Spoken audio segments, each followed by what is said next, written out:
Hey guys, Pete here. I'm going to do something different today because for the past 2 days, I've been working on and doing the slowest rewatch of my life, and it's become clear that breaking down the last two parts of The Return isn't the most pressing thing on my mind. Spoiler warning real quick, don't watch this if you haven't finished Season 3 of Twin Peaks The Return yet. It'll crush any chance you have of enjoying the ride for yourself. But before you click away, think about following the link that I just put above in the right-hand corner because you can learn about a book giveaway I have going on through my Patreon account. Okay, as I look through the details and think about the past 3 months of watching this show, there are a few things that keep coming back up. So this will be a bit more personal than my other Twin Peaks videos. Usually I like to show all the stuff that happened and then we talk about it. This is more about my personal feelings about the experience of watching it. I imagine that some people won't enjoy this. They won't find it enjoyable, just as many people didn't find the finale enjoyable. And that's okay, because at the end of the day, anger, frustration, disappointment, bewilderment, or any other kind of feelings you experienced are your own. It's not really my intention to change your mind. When I did my initial recap, I mentioned I was stunned, had experienced a range of emotions while watching the finale, and overall thought that was a good thing. Did the show end in the way I dreamed it might? No. Did I expect that to actually happen, though? Not really. So there's that. My expectations weren't dashed. I was completely mesmerized at what I was watching, and since then, I haven't stopped thinking about it. Those are all good things. Bravo. But the video I wanted to make today is why I think the finale of Twin Peaks The Return was great, and those are just part of it. I've been reading through the comments, both good and bad, and absorbing the different points of views that people are throwing out there. One thing we can all agree on, I think, is that there are very few people who are in the middle of the road. They're just casually unaffected by the last 2 hours of Twin Peaks. In reality, people have been moved to a variety of different emotions, and it actually reminds me of how we got here in the first place. I've read a few, I guess you would call think pieces or whatever people that have more education than me call them. And they bring up the idea how masterfully they had changed the question of how's Annie into the question of what year is this?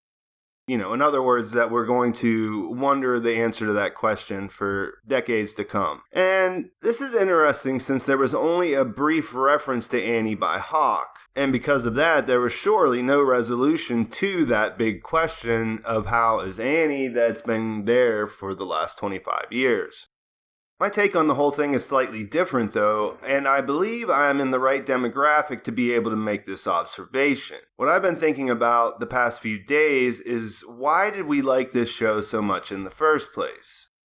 Why did the question about Annie or what was going on above the convenience store, or just insert whichever unanswered question you might have had, stuck in your mind, why did those things stick in our minds? What was the nostalgia that brought us back to it really about? Because actually, things were left in a pretty unsatisfying manner. I'm one of those few people that loved Firewalk with me the first time I watched it, but I have to tell you there weren't many of us. And in retrospect, the reason most people disliked it was precisely for the reason that a lot of people disliked the ending of Season 3. Firewalk with me didn't answer their questions. It didn't really answer many questions. It spent all this time in a shitty town called Deer Meadow where all the people were definitely jerks instead of being quirky and lovable like the people in Twin Peaks. It was dark and it was scary, and perhaps most importantly, there was no Audrey and almost no Dale Cooper. But still, here we are, and we all watched, and we all built up our expectations, and we all experienced something that left most of us feeling like we needed some time to process how we felt. So these are the reasons it worked for me, and the reasons why I have no qualms about saying that it was a great, great thing, and probably the most memorable TV event that will stick with me until the days where I just can't watch TV anymore. Mind you, this is all subjective, and I could blather on about art and the experience of the viewer, but whatever. It's just my take. It's just the way that I decide to look at it. Twin Peaks Season 3, up to and including the final 2 episodes, were great because of the relationship we have with nostalgia, growing old, and the fact we absolutely cannot go back in time to change things. Audrey's unresolved storyline is probably the greatest example of this, but let's talk about some of the warm and fuzzy stuff first. Big Ed getting with Norma finally, and Dr. Jacoby and Nadine. Let's get something straight, these people are not young. They're not in the prime of their life anymore. Peggy Lipton and Everett McGill are both 71 years old. Russ Tamblyn is the eldest at 82, and then we have the youngster Wendy Roby, who's only a mere 63 years old.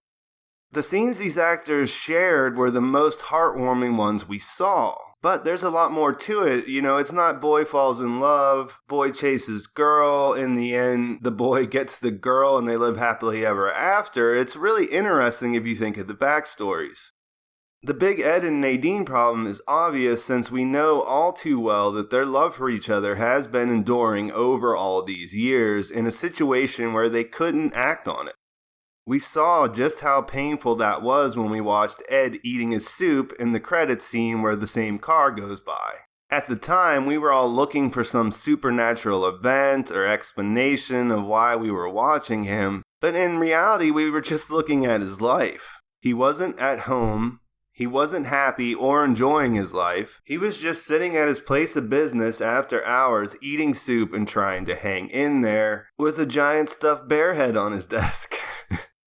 Dr. Jacoby, or Dr. Amp if you will, turned out to be pretty interesting. We learned that he became a grumpy conspiracy theorist kind of guy after the state took away his license to practice medicine as a result of his unconventional methods. Every time we saw him, he was a reminder of all the anger that people turn outward when they can't make sense of the way things turned out in their own lives. Then, in a really great moment, he runs into Nadine and we see that he's still human. As much as a shitbag as he's apparently become, we got the sense that there might still be time for him to turn it around. And we saw that his golden shovels that he's shilling just to make a living actually played an important part in Ed and Norma getting together. The idea of nostalgia sort of comes up for me when I think about James, Bobby, and Audrey. Unlike the hero of Twin Peaks Season 3, which I personally think was Carl Rodd, I'll have to look into that a little bit more in a different video, these three were the coolest of the cool back in 1989. We were even reminded that in an awkward moment when Shelley goes out of her way to point out the fact that James was always cool to her friends, when the truth didn't really quite seem to match up with that.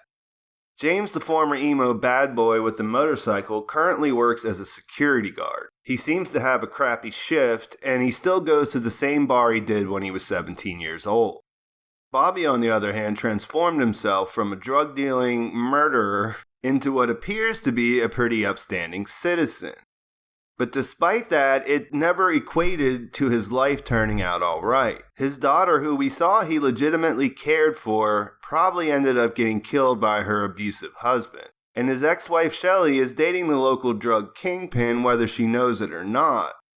And Audrey. If you're about my age or older, you remember seeing Audrey's image everywhere when the Twin Peaks hysteria was full blown.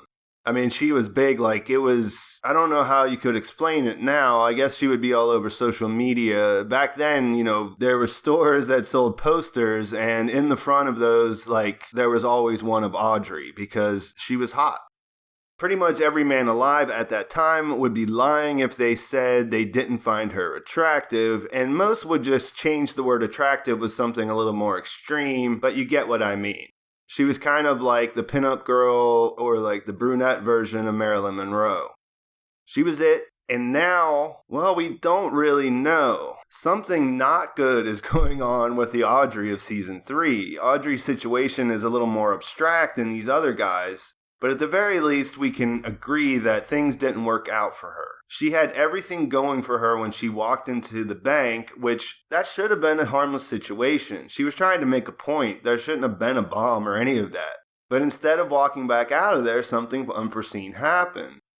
And the bank explosion wasn't an isolated event, since we know that somehow she ended up giving birth to Richard, and we saw how that turned out. In a way, this is all relatable, though. I think we all have those things we wish we could go back and change, or the things that we second guess, or the decisions that if we just maybe would have thought about it a little bit longer, our entire lives might have turned out a different way. It's part of being human, and it's a part of growing old. We all live inside a dream because we all have dreams. And at that very same moment, more often than not, our lives don't reflect what we dream them to be. And I'm not talking about this as like a gloom and doom kind of you can't get what you want reality. It's just something that we all have inside of us. I think the most successful people in the world experience it just the same as the people who are most down on their luck. We are the dreamer because life is a continuing line that leads to death. We fill our time thinking about TV shows we watched 25 years ago, holding out hope that we finally get the right conclusion. The characters in Twin Peaks are the dreamer, and Big Ed and Norma paid for that kiss with pain that comes from having a human heart. Years of pain. Audrey's life looked like a dream all those years ago, but it appears to have been a never-ending nightmare ever since. James looks ridiculous playing his song on stage 25 years later, but when he was a young guy with a bunch of prospects of being something important, it takes on a whole different context. I imagine that people will continue to compare all of this with the American dream, or the theory that Laura is the dreamer who made all this up in her mind as a way of dealing with her trauma, or that it's Audrey's dream, or whatever. And those are fine interpretations, don't get me wrong. But when I think about the story, coming up with something that makes sense seems a lot less important. Instead of looking at the question of who is the dreamer as a catalyst to us taking a deeper look and solving the case, I've been thinking about it as an open-ended question about our existence. A question that we can all ask ourselves, and a question that connects us in our love of nostalgia, our fear of growing old, and of our desire to fix things or solve the puzzle so that life will somehow seem more purposeful. Again, this is just my take, but it does bring us to our beloved Agent Dale Cooper. Cooper's a character with a long history of dreams and a deep concern for their significance. I don't need to tell you guys about that here, but he is the one who said the Phillip Jeffries phrase in part 17, "We live inside a dream." Actually, it wasn't exactly him. It was an image of his face that was superimposed over the screen from the time he and Diane looked at the clock where it was stuck at 2:53. It had been there earlier when he saw NATO after the brouhaha that led to Bob's demise, but it disappears as they're sharing their kiss. Then it comes back, and as he takes Diane's arm and turns to the gang that are all assembled in Frank Truman's office, the superimposed Dale says, "We live inside a dream." And then the real Dale says, "I hope I see you all again." And then the key thing happens. He gets to do something that no one else ever gets to do. Never mind that he leaves behind all of these people that he hasn't seen for 25 years. He has a purpose, and it's to go back in time and to fix something that he doesn't want to happen. And now this is a very simplified way of looking at it, and I get the idea that this is bigger than just Dale himself, because we're talking about the mother of all evil in eternal clash with the firemen and all that other stuff. I mean, it's not important to this part of my interpretation. So Dale gets to do what we've always wanted to do. He goes back in time and he fixes something that he thinks is wrong. But instead of being a tale about victory or triumph or the good guy finally saving the day, it turns into a cautionary tale because it doesn't turn out to change anything really for the better. Judy's force isn't removed from the equation. And in the end, it seems that Agent Cooper is stuck in an eternal loop of trying again. And in that process, he's clearly lost a part of himself. And even though we don't know where things are going to go after that closing scene, if you really love the original Dale Cooper in the original series, you have to ask yourself the question of, was it all worth it? So those are my thoughts. I could go on longer. I feel responsible to go and make those videos like I have been all through the season, and I'm going to do that. So I just wanted to put this out because I know a lot of people are just sort of like not knowing how they feel, and I don't know. That's where I landed so far. It's not an answer, but it is food for thought, and that's sort of why we're here, isn't it? We've all been thinking about these questions for so long, so now we have a whole new set of things to talk about. Please like the video if you enjoyed it. Make sure you tell me in the comments what you think. It is a subjective experience, and there are no wrong ways to feel about this. You could think I'm completely wrong, and that's okay, because it doesn't make me wrong.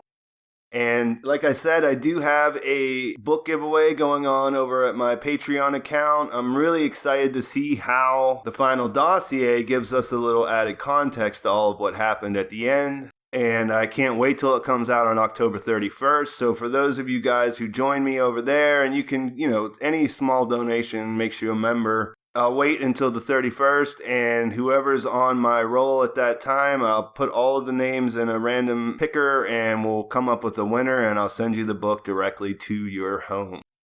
So make sure you subscribe if you haven't already. Follow me on Twitter and my other social media accounts so we can talk over there. Thanks for watching, guys. I'll talk to you soon.